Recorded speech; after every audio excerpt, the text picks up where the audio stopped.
하나님 아버지, 우리 찬양대의 찬양을 기뻐 받아주신 것 진심으로 감사드립니다. 찬송을 통해서 나음받게 하시고 치유받게 하시고 회복되게 하신 것 진심으로 감사드립니다. 이 시간은 말씀으로 저희들을 만져주시고 저희들을 회복시켜 주시고 치유해 주시고 회복되게 해 주시옵소서. 주께서 꼭 역사해 주실 줄 믿고 우리 주 예수 그리스도 이름으로 기도드립니다. 할렐루야. 저희가 믿고 있는 하나님은 전지전능하신 하나님이시고 또 말씀으로 천지를 창조하신 하나님이십니다. 우리 하나님께서는 어떻습니까? 마태복음 10장 29절의 말씀을 통해서 보게 되면 참새 한 마리도 주장하시는 하나님이신 것을 우리가 보게 됩니다. 이 말씀은 무슨 말씀입니까? 참새 한 마리와 같은 작은 생물도 하나님께서 깊이 세심하게 관심 있게 보고 있다라는 말씀이죠. 그런데 사람은 어떻게 되느냐는 겁니다. 곧 이 말씀은 하나님의 전지전능하신 하심과 뿐만 아니고 우리 인간에 대한 사랑을 말씀하신 내용입니다. 여러분, 자, 오늘 말씀 어떻게 보면 굉장히 어려운 말씀도 있지만 그러나 이 말씀이 우리들에게 얼마나 중요한 말씀인지를 다시 한번 되새기면서 우리를 향하신 하나님의 신실하심, 그리고 우리를 향하신 하나님의 절대 주권이 얼마나 은혜로운지를 깨닫는 시간 될 수 있기를 살아계신 주님의 이름으로 축원합니다. 첫 번째로 우리가 믿는 하나님은 절대 주권자 되신 분이라는 사실입니다. 여러분, 이 절대 주권이라는 말은 어려운 말이지요. 이 말을 쉽게 말씀드리면 하나님께서 모든 일, 상황, 사람들을 다스리고 주관하신다라는 말씀입니다. 쉽게 말씀드리면 세상에서 또 우리 삶 가운데서 일어나는 모든 것들을 다 알고 계시고 그 모든 것들을 계획하시고 주도하시는 분이 우리 하나님이시다라는 것을 말씀해 주고 있습니다. 그런데요, 이 하나님의 절대 주권에는요 밑바탕이 되는 게 있어요. 그게 뭐냐 하면 하나님의 선하심이라는 겁니다. 하나님은 모든 것을 다 할 수 있다고 그랬잖아요. 그러니까 모든 것을 다 할 수 있다고 해서 막 폭군처럼 군림하시는 분이 아니라는 겁니다. 하나님은 모든 것을 다 관여하기를 원하시지만 의롭고 선하신 그 하나님은 우리에게 벌어지는 모든 일들을 합력하여 선을 이루시는 위대하신 하나님이심을 믿으시기를 바랍니다. 성도 여러분, 신앙생활 할 때에 저와 여러분들이 합력하여 선을 이루신다, 우리 하나님은 요 믿음만 가지고 있어도 어떻습니까? 우리는 우리의 한계를 넘는 상황이나 문제를 만날지라도 우리는 당당하게 그 길을 헤쳐나갈 것입니다. 왜요? 하나님은 모든 것들을 합력하여 선을 이루실 것이기 때문에. 성도 여러분, 오늘 읽은 로마서 9장 20절 말씀을 통해서는 무엇을 말씀하고 있는 것입니까? 하나님께서는 모든 피조물에 대해서 절대적인 주권을 가지시고 있다라는 사실을 말씀을 하고 있는 것입니다. 이 말씀은 에레미야 18장에 있는 말씀을 인용한 것이라고 생각하시면 됩니다. 하나님은 에레미야에게 토기장이 비유를 말씀해 주지 않습니까? 토기장의 집으로 가서 진흙으로 그릇을 만드는 모습을 보여주게 됩니다. 성도 여러분, 진흙 뭡니까? 쉽게 깨질 수 있는 겁니다. 진흙으로 어떤 형체를 만든다는 것은, 유지하는 것은 상당히 어려운 일입니다. 여러분, 그런데 토기장이들은 기가 막히게 그 진흙을 가지고 자기가 원하는 모양을 만들어내는 것을 보게 됩니다. 성도 여러분, 그래서 때로는 토기장이가요 같은 진흙을 가지고 귀한 그릇을 만들기도 하고 같은 진흙을 가지고 또 천한 그릇을 만드는 것을 우리는 알 수 있습니다. 이것은 무엇을 말씀하고 있는 것입니까? 하나님께서 모든 피조물에 대한 주권을 가지고 계시는 분이라는 사실을 말씀해 주고 있는 것입니다. 우리 창조주 하나님께서 피조물의 운명을 결정할 그런 권리와 힘이 있다라는 사실을 말씀해 주고 있습니다. 창조자 되신 하나님은 만물의 주권자이십니다. 피조물 된 저와 여러분들은 창조자 되신 하나님의 뜻을 완벽하게 이해할 수 없습니다. 아무리 우리가 신앙생활을 잘한다 할지라도 창조자 되신 절대 주권을 가지신 아버지의 뜻을 이해할 수 없는 것이 피조물된 인간의 바로 한계입니다. 그러므로 성도 여러분, 어떤 자가 지혜로운 자입니까? 어떤 자가 지혜로운 자냐면 항상 그분의 뜻을 존중히 여기고 그분의 뜻을 신뢰하면서 그분의 뜻에 순종하는 사람이 지혜로운 자라는 사실입니다. 성도 여러분, 한편 우리는 이런 말을 할 때가 있습니다. 왜 하필 나에게 이런 일이 일어납니까? 좋은 일이에요, 안 좋은 일이에요? 보통 안 좋은 일일 것입니다. 여러분, 우리는 그렇게 하나님께 이제부터는 질문하지 않기를 원합니다. 왜 하필이면 나에게 이런 일이 일어납니까? 라고 하지 말고 분명하게 이 일에 하나님의 선하신 뜻이 숨겨져 있다라는 사실을 명심하고 그 현실을 부정하려고 하지 말고 그 현실을 받아들이고 믿음으로 선하신 뜻을 사모하는 저와 여러분들이 될 수 있기를 원합니다. 여러분, 우리가 책을 읽을 때에 어떻습니까? 많은 등장인물들이 나오지 않습니까? 근데 이 등장인물들의 생사와 미래는 누구한테 달려 있습니까? 작가한테 달려 있죠. 작가.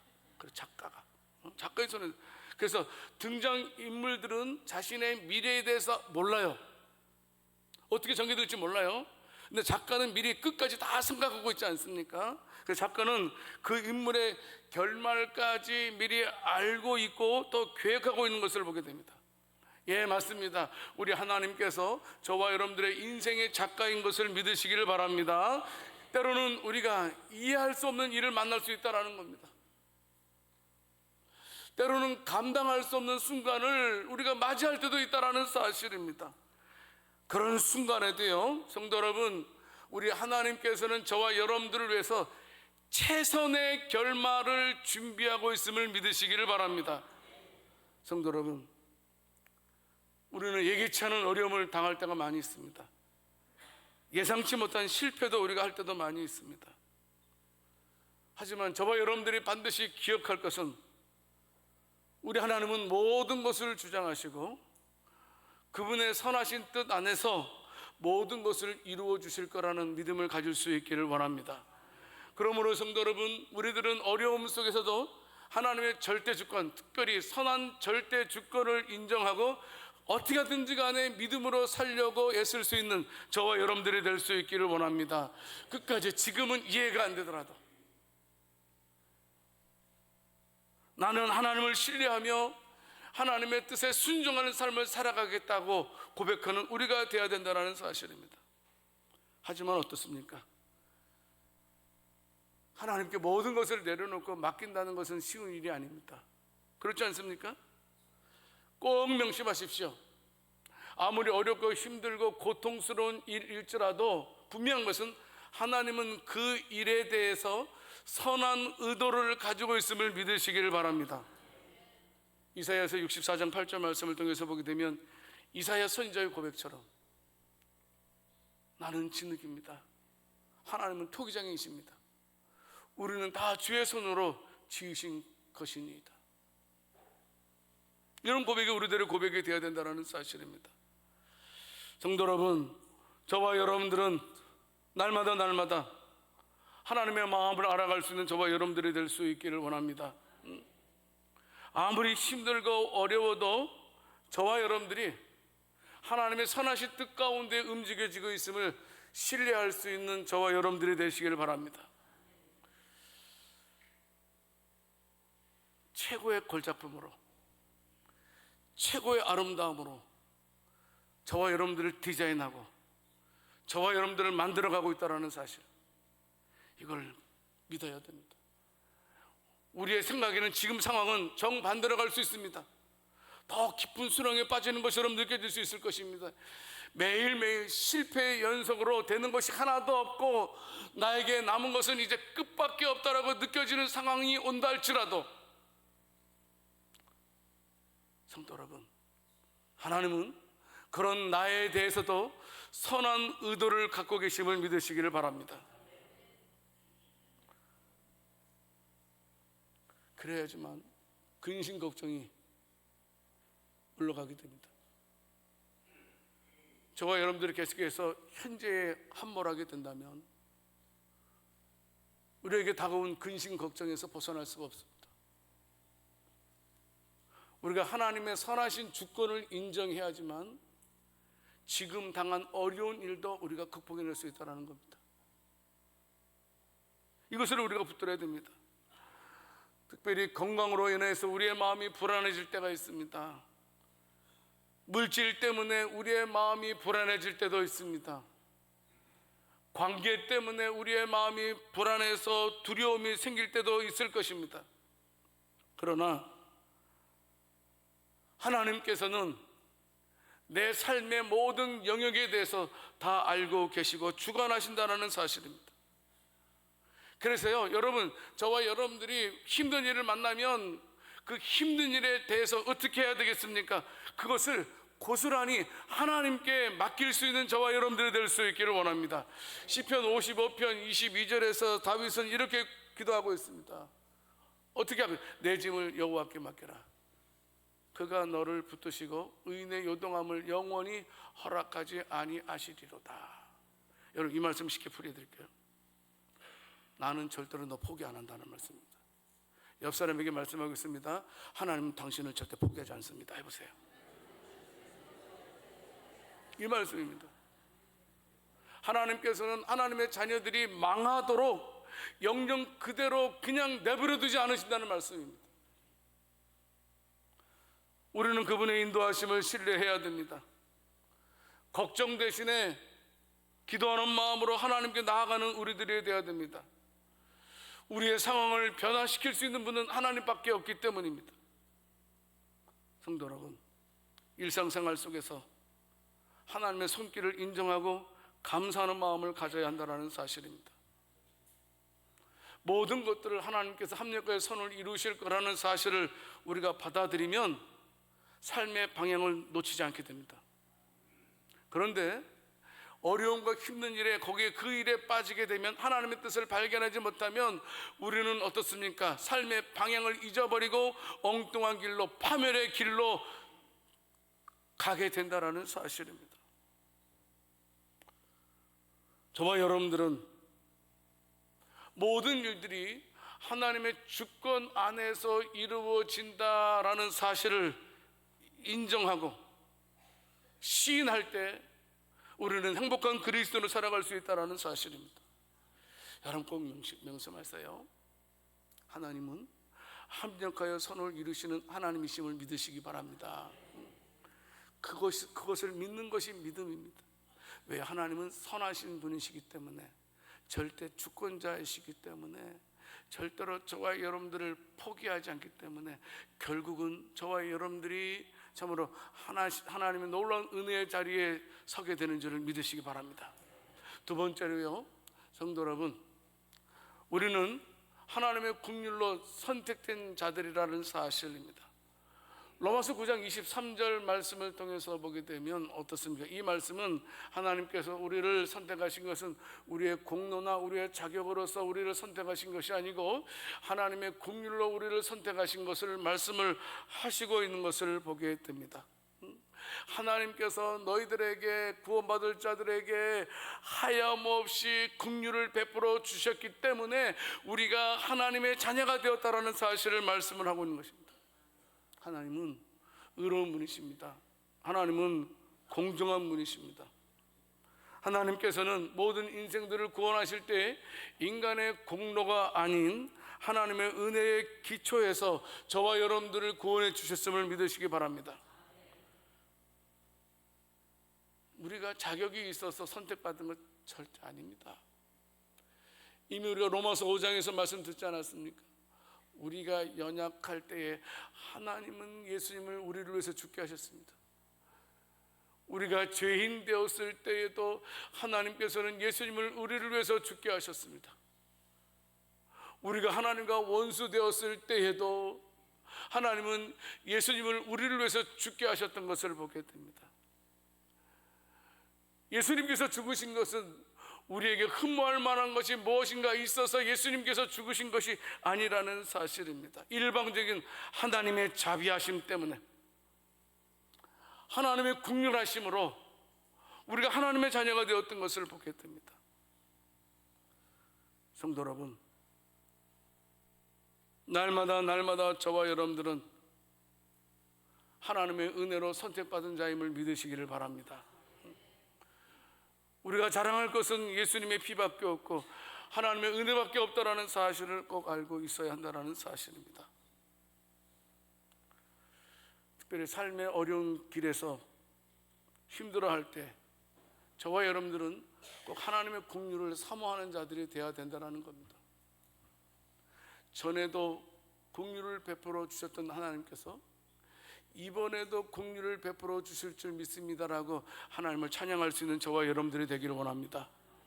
성도 여러분, 꼭 명심하십시오. 무슨 일이 있더라도 나를 향하신 하나님의 긍휼하심은 끝이 없다라는 사실을 믿으시기 바랍니다. 우리가 생각할 때는 어떻습니까? 우리가 좀 잘못하면 그 긍휼도 우리가 끝나지 않겠습니까? 하지만 하나님은 우리가 아무리 죄를 범한다 할지라도, 아무리 잘못한다 할지라도, 아무리 실수한다 할지라도 우리를 향하신 하나님의 긍휼하심은 절대로 끊이지 않음을 믿으시기를 바랍니다. 그것을 믿는 것이 사실 믿음이고 은혜인 것을 보게 됩니다. 하나님께서 저와 여러분들을 긍휼로 택하신 것처럼 오늘도 나에게 긍휼을 베풀어 주실 줄을 믿으시기를 바랍니다. 그래서 신앙생활은요, 우리 하나님의 긍휼을 바라보는 것입니다. 제가 우리 교인들에게 가끔 문자를 보낼 때가 있습니다. 특별히 몸이 많이 아프신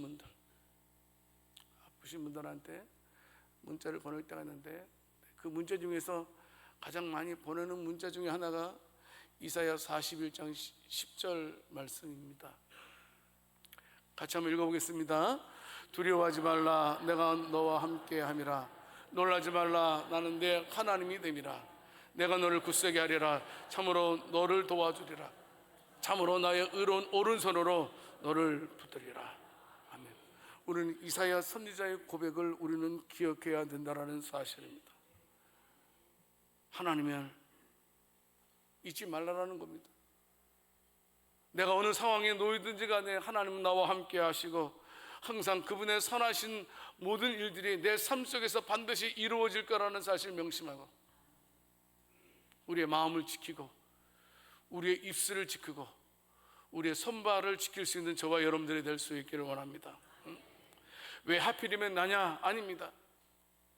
우리 이런 상황 속에서라도 이 일을 통해서 하나님께서 뜻하신 바가 분명히 있을 것이다, 하나님께서 계획하시는 바가 있을 거라는 사실을 우리는 기억해야 된다는 사실입니다. 뿐만이 아니고요, 하나님은요 저와 여러분들에게 하염없는 긍휼을 베풀어 주셨는데요, 저와 여러분들이 긍휼함을 받는 사람만 되기를 원하지는 않더라고요. 내가 너희를 긍휼히 여긴 것처럼 너희들도 이 세상에서 긍휼을 베풀면서 살아가기를 원하신다라는 사실입니다. 우리가 그분의 사랑을 알지 못해도 긍휼함 받았습니다. 우리도 우리의 사랑을 알지 못하고 우리의 은혜를 알지 못하는 그들에게 긍휼을 베풀고 사랑을 나누는 삶을 살아가야 된다는 사실입니다. 에베소 4장 32절 말씀에서 바울은 에베소 교인들에게 말씀을 하고 있습니다. 서로 친절하게 하며 불쌍히 여기며 서로 용서하기를 하나님이 그리스도 안에서 너희를 용서하심과 같이 하라, 이 말씀해 주고 있습니다. 여기 친절하게 하라는 말씀은 서로 너그럽게 대해라 말씀입니다. 여기 불쌍히 여긴다라는 말씀은요 무슨 말씀이냐면 따뜻하게 대해줘라, 따뜻하게 대해줘라, 이런 뜻입니다. 너그러운 마음으로 따뜻한 마음으로 서로 대우지고 그리스도께서 우리를 용서하신 것처럼 서로 용서하는 것이 바로 긍휼을 받은 자의 모습이라는 사실입니다. 여러분, 뒷담화라 그러나요? 뒷담화는 안 했으면 좋겠어요. 교인들 간에도 마찬가지. 뒷담화 하지 말고 앞담화 하세요. 그냥 앞에 와서 그냥 얘기하세요. 그냥 나 너 그렇다. 뒤에서 저 사람 참 못했다 말하면 문제 안 풀려요. 문제 안 풀려요. 절대 안 풀려요. 진짜 누군가 저 사람이 내 마음에 상처를 주고 스크래치 줬으면 그 앞담화 찾아가세요. 앞에 가서 나 이럴 때 마음이 좀 아프다, 나 섭섭하다, 어떻게 된 거냐, 앞담화를 하십시오. 절대로 우리가 다른 사람의 잘못을 보았을 때 뒤에서 비판하지 맙시다. 정죄하지 맙시다. 우리가 만약에 다른 사람들의 허점이 보일 때는 이제부터라도 그 사람을 위해서 기도해주고 그 사람을 위해서 사랑을 보여줄 수 있는 저와 여러분들이 될 수 있기를 원합니다. 그리고 어려운 사람 보게 되면 그냥 지나치지 않았으면 좋겠습니다. 힘든 사람 보게 되면, 괴로운 사람 보게 되면 그냥 지나치지 말고 예수님의 사랑을 실천할 수 있는 저와 여러분들이 될 수 있기를 원합니다. 성도 여러분, 우리가 하나님의 긍휼에 대한 은혜에 응답하는 삶을 살아가기를 원하신다라는 사실입니다. 생각해 보십시오. 하나님이 우리를 얼마나 긍휼을 베풀어 주셨는데. 여러분, 저는 나쁜 놈입니다. 저는 나쁜 사람입니다. 실제로 여러분, 저만큼 죄 짓는 사람이 어디 있겠습니까? 칼빈 선생님이 그랬잖아요. 하루에 10,000번 이상 죄를 범하는 게 인생이다. 여러분들이 저를 볼 때는 굉장히 의롭게 보이고 선하게 보이고 착하게 보이죠? 그래 안 보여요? 아이고 큰일 났다. 그래 안 보이네. 응? 맞아요. 맞아. 여러분, 저도 그 하나님의 긍휼함을 생각하면 생각할수록 하나님께 감사함 밖에 없어요. 나 같은 자가 하나님의 일을 하고 나 같은 자가 설교할 수 있다는 게 얼마나 큰 은혜인지 모르겠어요. 분명한 것은 우리가 내가 받은 긍휼을 기억하자라는 겁니다. 내가 받은 긍휼을 기억하면 다른 사람의 허점이 안 보여요. 옆 사람 보세요. 봅시다 한번. 옆 사람 보고 이뻐 보여요? 미워 보여요? 이뻐 보이는 사람은 성령 충만한 사람이고 미워 보이는 사람은 성령 충만함을 받지 않은 사람 같아요. 기억하세요. 내가 살아가면서 꼭 필요한 것은 하나님의 긍휼하심입니다. 저와 여러분들이 살아가면서 하나님의 자녀로서 꼭 필요한 것은 가장 중요한 하나님의 긍휼하심이 필요하고, 내가 살아감으로써 그리스도인으로서 표현해야 할 것은 바로 그 긍휼하심을 표현하는 것이 우리의 자세임을 믿으시길 바랍니다. 꼭 명심하십시오. 나는 하나님의 긍휼로 하나님의 자녀가 되었다는 사실. 세 번째로, 이것이 중요합니다. 여러분, 우리가 구원의 확증, 구원의 확신, 이것은 어디로부터 오는 거냐? 하나님의 신실하심에서 나온다라는 사실입니다. 로마서 9장 29절 말씀에서 하나님은 이사야 선지자에게 말씀을 하시는 것을 보게 됩니다. 또한 이사야가 미리 말한 바, 만일 만군의 주께서 우리에게 씨를 남겨두지 아니하셨더라면 우리가 소돔과 같이 되고 고모라와 같았으리로다 함과 같으니라. 무슨 말입니까? 이 말씀을 쉽게 말씀드리면, 만약에 하나님께서 우리에게 긍휼을 베풀어 주지 아니하셨더라면 소돔 사람들이 멸망한 것처럼, 고모라 사람들이 멸망한 것처럼 우리도 멸망했을 것이다 라는 사실입니다. 여러분, 그런데요, 하나님께 놀라운 것은 무엇입니까? 이스라엘 백성들이 하나님께 불순종했음에도 불구하고 하나님의 신실하심으로 그들을 버리지 아니하셨다는 사실입니다. 그들이 죄악 가운데 있었지만 그들 가운데 구원의 씨를 남겨주셨다는 겁니다. 그 구원의 씨를 보고 하나님께서는 이스라엘 백성들을 소돔과 고모라처럼 멸망시키지 않았다라는 사실입니다. 성도 여러분, 무슨 말씀입니까?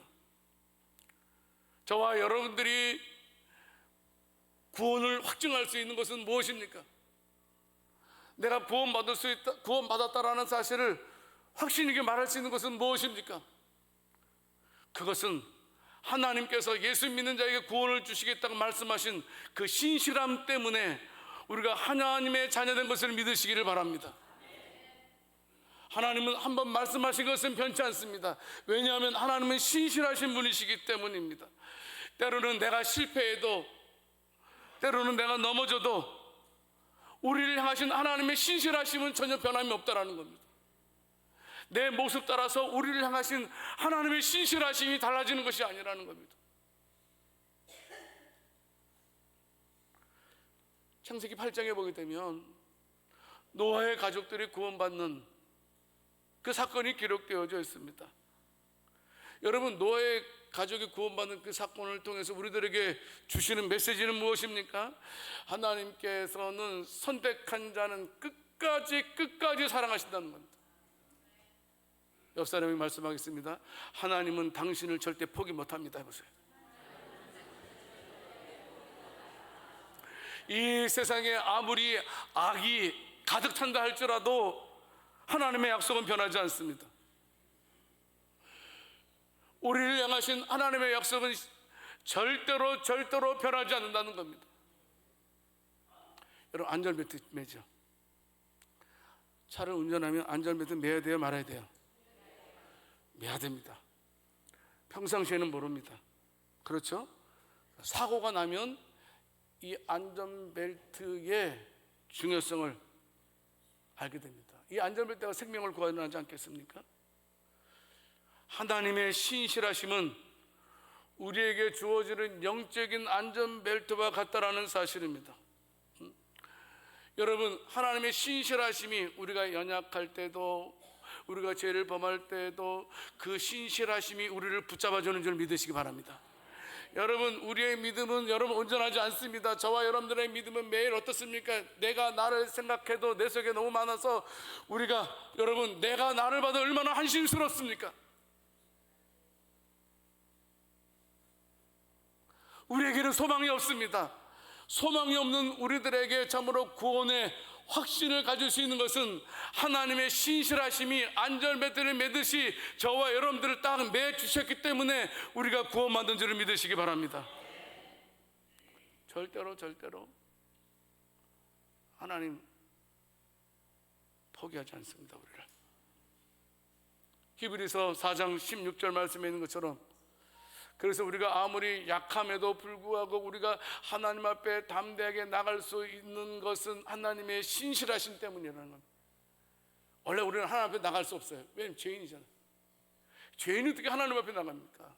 그런데 우리가 하나님 앞에 나갈 수 있는 것은 신실하신 하나님께서 말씀해 주셨기 때문입니다. 성도 여러분, 하나님께서 저와 여러분들에게 신실하신 분이라는 사실을 어떤 상황 속에서도 잊지 않는 저와 여러분들이 될 수 있기를 살아계신 주님의 이름으로 축원합니다. 실패와 실수 속에서도 하나님의 신실하심은 변하지 않는다는 겁니다. 내가 죄를 범했어요. 내가 죄를 범했으니까 하나님은 잘라내는 것이 아니라는 겁니다.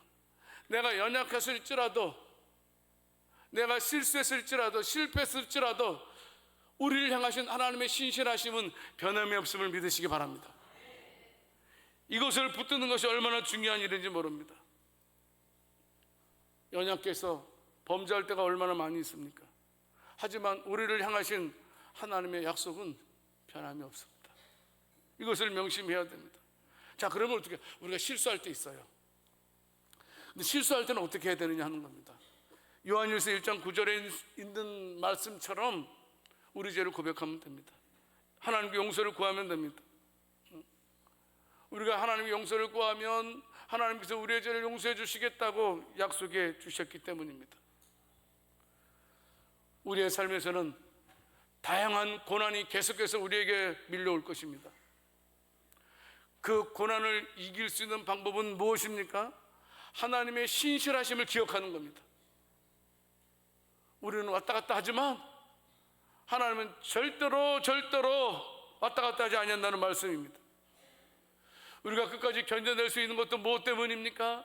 하나님의 신실하심 때문이라는 사실입니다. 성도 여러분, 간혹 우리가 이럴 때가 있어요. 갑자기 내 몸에 심한 질병이 왔을 때, 예를 들면 암 같은 게 왔을 때 어떤 마음이 듭니까? 하나님이 나를 버리셨나 봐, 이런 생각 들 수 있어요, 없어요? 사업이 잘 되던 게 갑자기 쫄딱 망하게 됐어요. 그럴 때 우리 마음속에는 어때요? 하나님 나를 버리셨나 봐, 이런 생각이 들겠어요, 안 들겠어요? 들죠. 여러분은 안 들어요? 들잖아요. 갑자기 나한테 어려움이 닥치는데 하나님 나를 버리신 것처럼 여러분 그런 느낌이 들 때가 있지 않겠습니까? 하지만 성도 여러분, 기억하십시오.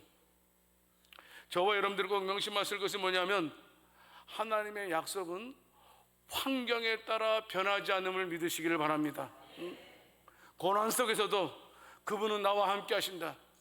내 연약함 속에서도 하나님의 선한 계획은 이루어진다. 놀라운 것은 뭔지 아세요?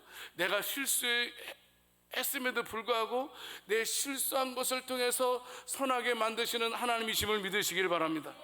이걸 우리가 붙들어야 됩니다. 모든 상황을 하나님께 맡기는 자들이 되어야 된다는 사실입니다. 믿음의 길을 걸어야 됩니다. 당당하게 걸어가는 우리들이 되어야 된다는 사실입니다. 꼭 명심하세요. 하나님의 약속은 변함없이 신실하게 지금도 진행된다는 사실, 이것만 붙들어도 저와 여러분들은 예수님 잘 믿는 사람입니다.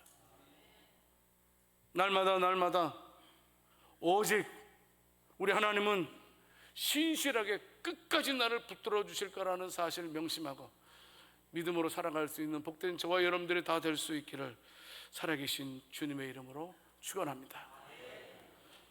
하나님 아버지, 오늘 말씀을 통해서 우리 삶을 주관하시는 하나님의 주권과 은혜를 깊이 깨닫게 해주셔서 감사합니다. 하나님께서 토기장이처럼 우리를 지으시고 인도하심을 믿고 신뢰하며 살아가는 우리들 되게 해 주옵소서. 때로는 이해할 수 없는 길을 걷더라도 하나님의 선하신 계획을 바라보고 인내하게 하시고, 하나님이 주신 긍휼에 감사하면서 겸손히 순종하는 우리들 되게 해 주시옵소서. 우리의 부족함 속에서도 신실하게 은혜를 베푸시는 하나님을 찬양합니다. 앞으로도 우리의 삶을 통해서 하나님의 사랑과 영광이 드러나기를 소망하며 우리 주 예수 그리스도 이름으로 기도드립니다.